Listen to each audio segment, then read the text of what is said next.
So we are going to focus today on sleep and developing habits to set up a morning routine. And so that morning routine will help us not only reduce our stress and anxiety through the day, but help set us up for the best night's sleep. So, so that's what we're going to do today. I hope you guys are excited. And we're going to do this. We've got a new format of as quick as possible, because there's always, I know you guys are so busy. And I think just getting little messages to everyone is as much as we can is what we'd like to do. So for those people who have recommended this short, like 20-minute presentation, I think that this is going to be great. So I'm going to try really hard to stick to this 20-minute time frame. It's your turn to trust home air care and secure your family's phone comfort. Don't miss out. Stock is limited. All right, LD, you're on mute. Okay, so there is practically no element of our lives that is not improved by getting a great night's sleep. And this was a quote from Arianna Huffington, and she also said years and years ago that she was going to sleep when she died, and she really kind of had a eye-opening event in her life, and realized that sleep was really important and really a critical piece to overall well-being. But we're all sleep deprived. I mean, the statistics are all over the place. I saw one when I was researching this, up to 60% of people are sleep deprived, but we also like ebb and flow over time. Sometimes, as we are bio individuals and our health and wellness and our jobs change and our lives change and our family situations change, we can ebb and flow with our sleep. But when we look at a nation overall, we really struggle with sleep deprivation. The CDC actually says that insufficient sleep is a public health epidemic. And just a few little statistics here. The average American sleeps 6.8 hours. In 1910, people slept 9 hours. Since 1985, the percentage of adults getting less than 6 hours of sleep has increased by 31%. And 35% of Americans don't get the recommended 7 hours of sleep each night.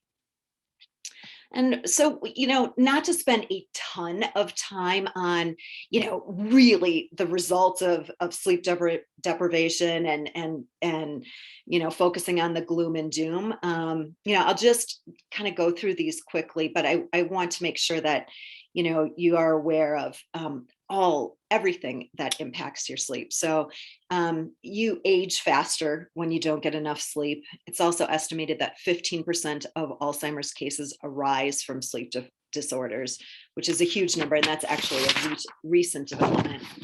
75% of those who suffer from depression also suffer from a lack of sleep. We are 40% deficit in making new memories without sleep. And when you think about kids too, and learning, and so many kids want to stay up and do all-nighters to learn. I know I did that in college 100%. You're not creating those new memories when you're not sleeping. There's also hormonal dysregulation and decreased libido without sleep. Your immune system also really takes a hit when you don't get enough sleep. There's also a reduction in leptin and human growth hormone deficiency and elevated cortisol levels. Both have been linked to obesity. So the leptin is the hormone secreted from the fat cells that help us regulate our body weight. And there also I'm just gonna talk of a one really quick study that showed there was two groups, and one group had 8 hours of sleep and the other group slept less than 5 hours a night. Both groups had exactly the same food, drank the same amount of water, exercised the same every day. But the group that slept 8 hours of sleep every night lost 55% more body fat than the group that was deprived. So there is a definitely large link between weight loss and sleep. And then there's also just like poor performance when you don't sleep. So those are just a couple of things. And there's also a monetary equation to sleep. I mean, it's not only in the cost of our nations from, just the economic consequences, I want to say, but potential adverse effects from, insufficient sleep on health, well-being, and productivity. But I mean, if you think about, ourselves too, like it's productivity of our countries, but it's productivity of our own pocketbook. All right, so moving on, what happens when we do sleep? And I love, love, love this illustration right here, because I think it clearly shows that there's this essential cleanup that's taking place when we sleep, and really restoring and repairing the brain. And that is clearly depicted in this illustration, which I love. The brain encodes and solidifies memories where they will be transferred to long-term storage. And that kind of goes back to the slide before where you've got like the file cabinet in the brain. I love that picture too. There's also a lot of tissue healing and growth. The production of the HGH, the human growth hormone, is at its highest during sleep. This hormone is required for the growth of new tissue in the body. And then also going back to immune cells function the highest during sleep, which is super important for long-term health. And then there's the detoxification of the brain and other parts of the body. So more space is created between the cells for the removal of toxins. So just lots and lots. I mean, these are just a few things, but they're literally all aspects of our health is impacted when we sleep. Just to switch gears a little bit, most people have heard of the terminology circadian rhythm, and that is really a critical part of sleep. And we can't talk about sleep without just even addressing what circadian rhythm is and really how it impacts our sleep. So I have a couple slides on this, and circadian rhythm is the 24-hour cycle that is a part of our body's internal clock, running in the background to carry out essential functions and processes. One of the most important and well-known circadian rhythms is our sleep-wake cycle. So there's different systems of the body that follow circadian rhythm, and they're all synchronized with a master clock in the brain. This master clock is directly influenced by the environmental cues, especially the light, which is why the circadian rhythms are tied to the cycle of the day and night. When properly aligned, a circadian rhythm can promote consistent restorative sleep and ultimately plays an integral role in all aspects of physical and mental health. But when the circadian rhythm is thrown off, it can increase sleep problems, and that includes insomnia. So I thought this was a really good illustration of what the circadian rhythm is and how it really impacts us throughout the day. So if you look to the left, you'll see 6 a.m., our waking time, right? So this is when you have like the sharpest blood pressure rise, your melatonin secretion stops, and your cortisol level goes up, so you're more awake. You usually have a bowel movement at this time, like right around 8:30.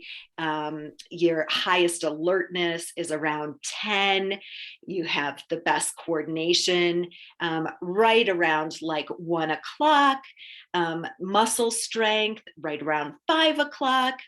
And then you'll see right around 9 p.m., that's when your melatonin secretion starts. So that's when you're starting to feel a little sleepy to go into your sleep period. So you'll also see on this illustration, you have your deepest sleep around 2 2 a.m. and around 4:30 a.m. is your lowest core body temperature. And we'll talk about that in a second.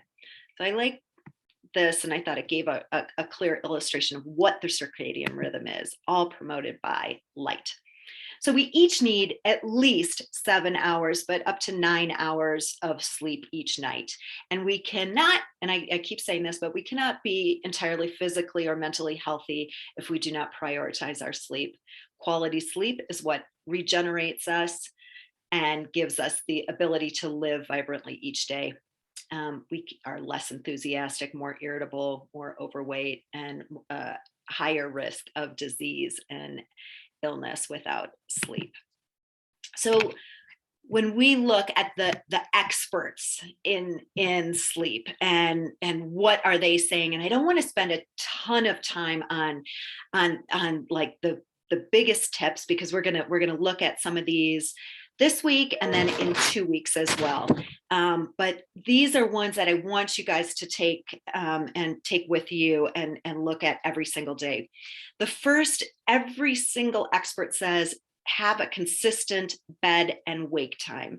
And that means the weekends as well as the weekday. So if your weekday, you like to get up at 6, you should really be getting up at 6 on the weekends as well.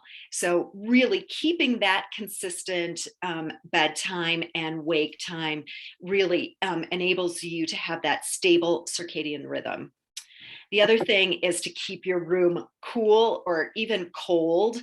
65 degrees is kind of like the average that some of the experts promote. And what you saw on that previous slide is that your core body temperature really dips. So it's really important to have your room cool at night.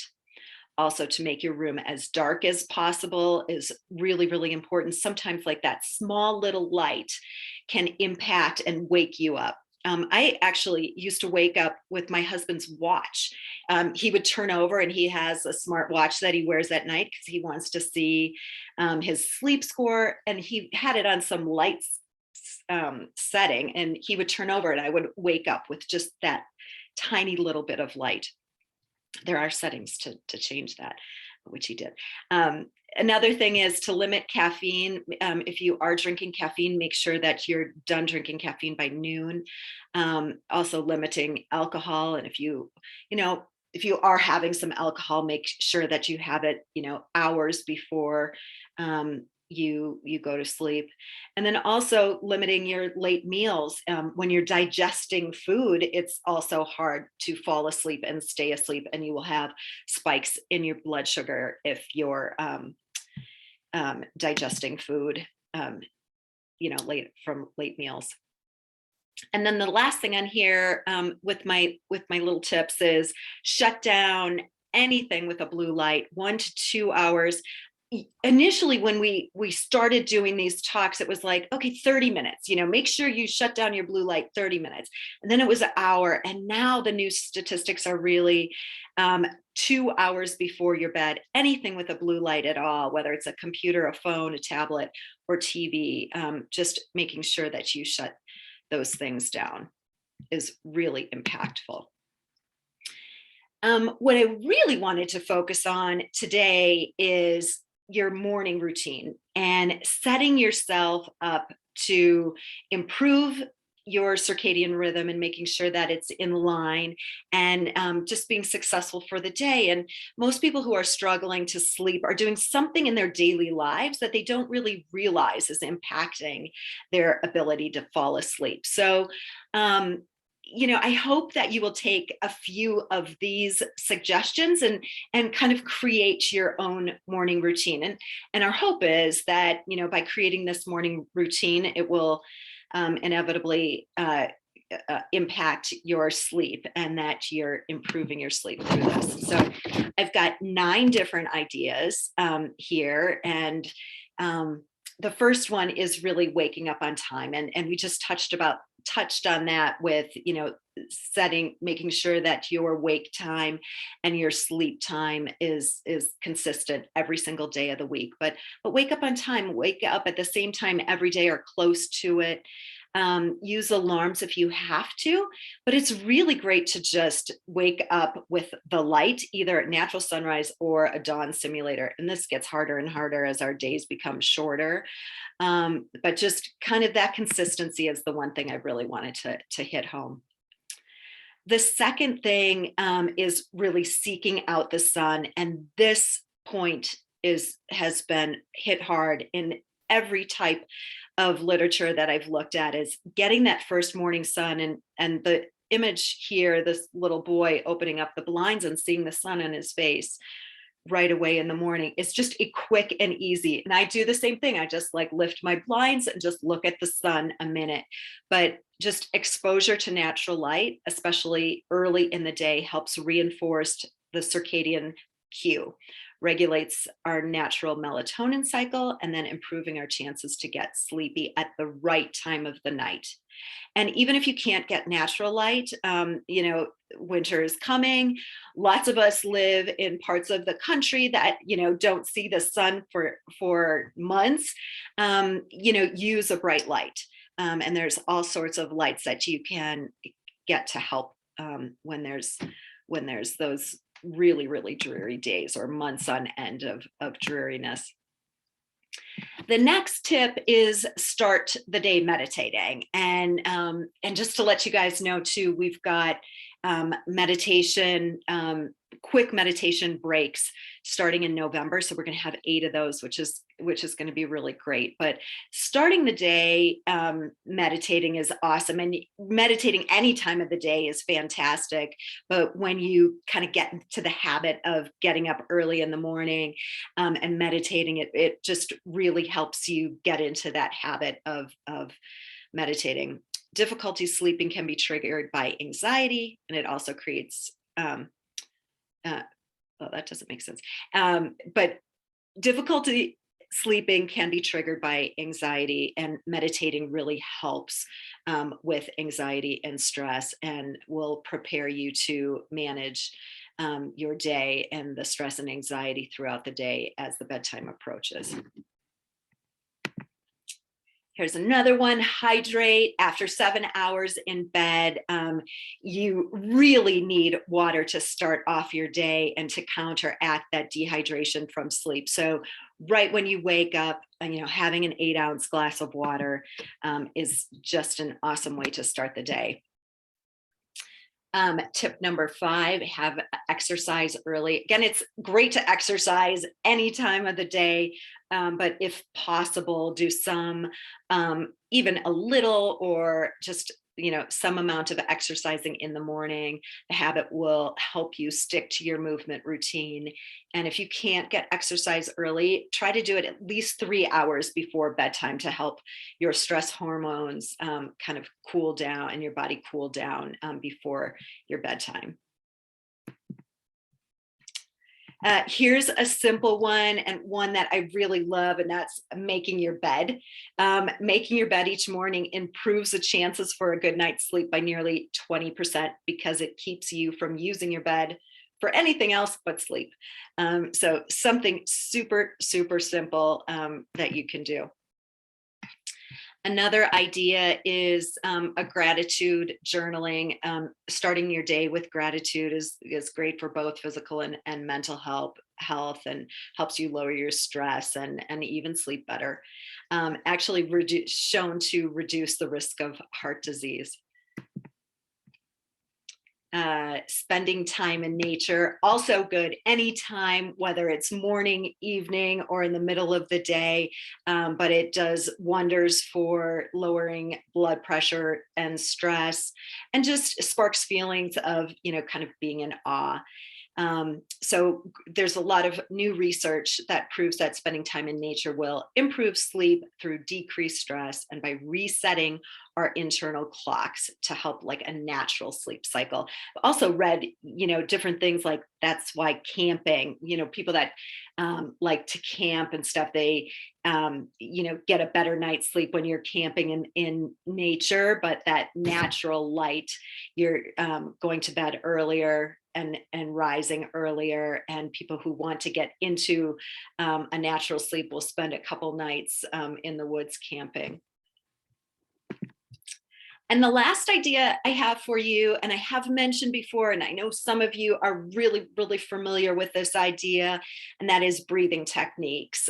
Just in 60 seconds, a breathing technique can help control stress, anxiety, and the fight or flight response that can interfere with everyday life, and it also helps with falling asleep and staying asleep. So in our next session, we're going to talk about, kind of preparing for bed and, tips for actually creating that evening routine. And I'm probably going to include this breathing technique as well. I used to really talk about the box breathing technique, which is a fantastic breathing technique that was developed by the Navy SEALs. But I personally found that the 4-7-8 breathing technique by Andrew Weil has really suits me better. Like I really, really like this technique. And again, I know some of you are very familiar with this, but I thought, just to kind of wrap things up, I would share it with you. And if you want to do a couple rounds with me, that would be great. We will have this presentation on our little web page so that you can look at this and refresh your memory if you like. But it's so easy. We're just going to inhale for 4, hold for 7, and exhale for 8. And when you exhale, you put your tongue on the back of your teeth, kind of like this, right back there. So I'm going to just try, if you guys, you guys don't have your cameras on, so this is going to be easy to do. And I thought we could just do a couple rounds of the 4-7-8 breathing, just to either refresh your memory, or for those of you who have never tried it, to really understand what it's all about. So the first thing we're going to do is inhale through the nose for 4, and then we're going to hold for 7 and exhale for 8. So let's get started. So inhale, 1, 2, 3, 4, hold, 1, 2, 3, 4, 5, 6, 7, exhale.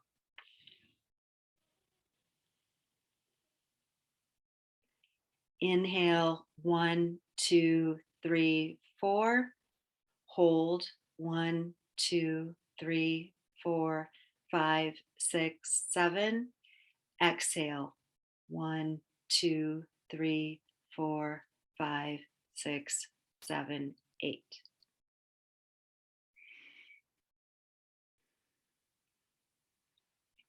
So that's the 4-7-8 breathing technique. I hope you all have enjoyed that. Here is a quote from Matthew Walker, who is really kind of known as the expert in sleep. If we all slept enough, our healthcare burden would plummet. We would have better mental health and fewer suicides. Our business would be more productive. Global economies would be healthier. Our roads would be safer, and our children would be smarter. Sleep is the very best health insurance policy you could ever wish for. This is kind of this is a look at Matthew Walker's book, Why We Sleep. Highly, highly recommend. So we cannot be entirely physically or mentally healthy if we do not prioritize our sleep. Quality sleep is what rejuvenates us and gives us the ability to live vibrantly each day. So I'm going to leave you with this challenge to try some of those few morning tips and create your own routine. And again, what your routine looks like today might not be the same as what it looks like in 10 years from now. Just try a few things. And the next time we meet in two weeks, we're going to talk about some of the evening routines to set you up for a great night's sleep as well. But I'd love to hear if there's anything that you tried, anything that resonated, and anything that felt good. I'd love to hear from you guys at that time. So I'm going to leave you with that, and all of this, the links to this presentation, the recording of this presentation will all be on our webpage, but I will also have it in our email that you will get on Friday. So that's all I have for you. Does anybody have any questions that are all questions, comments? feedbacks, I'd love to hear. Otherwise, I'm going to just say, have a wonderful day, and I hope you all sleep well tonight. Thanks, Kristin. Have a good day. Have an awesome day. Thank you, everybody. Thank you, Kristin. Thank you so much.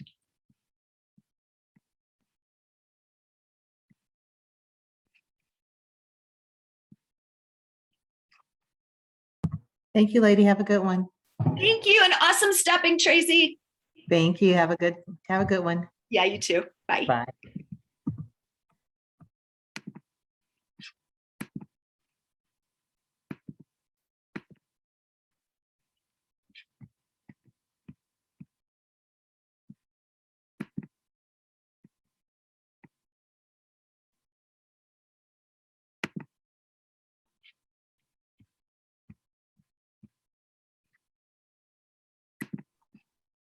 Thanks, Kristin. That's very insightful. Thank you so much. Thanks for being here.